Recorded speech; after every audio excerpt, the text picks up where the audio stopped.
po ng inyong lingkod ang mansyon ni Lola ni Dora sa New Manila. Alam niyo ba na ang mansyon na yan ay 1930s pa nang itayo? Silipin niyo mga kapuso ang engranding mansyon ni Lola. Let's watch this.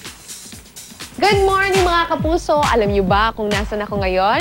Well, nandito ako sa mansyon ni Lola ni Dora, ang sikat na mansyon na ginamit sa kalye-seri ng Itbulaga kung saan unang umakyat ng ligaw ang ating pambansang bae na si Alden Richards kay Yaya Dab. Ang bahay na ito ay ipinatayo ni Doña Narcisa de Leon noong 1931 na tubong San Miguel, Bulacan. Siya ang founder ng LVN Pictures at ang loteng ito ay may kabuoang sukat na umaabot sa 5,720 square meters. Kasyang-kasya pang magpatayo ng dalawa pang malaking bahay. Gusto niyo ba pasukin?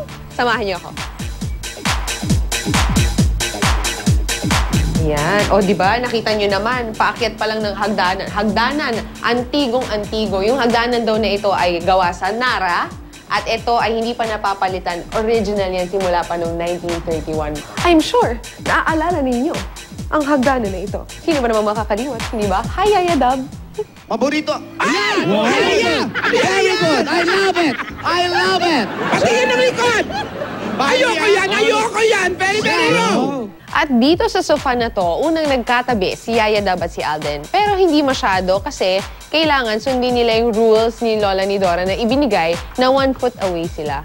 So, sinukatan pa yun ng metro. Hoy, stop! Oh, sukat! At dito naman sa 12-seater dining table na ito, unang naganap ang tanghalian ni Yaya Dab at ni Alden dito sa mansyon ni Lola ni Dora.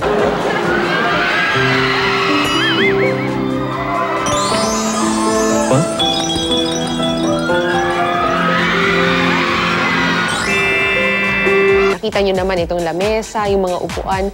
Talagang inaalagaan nila ng husto yung kanilang mga furniture dito. May nakaukit pa yung lamesa at hanggang ngayon talagang buong-buo pa siya.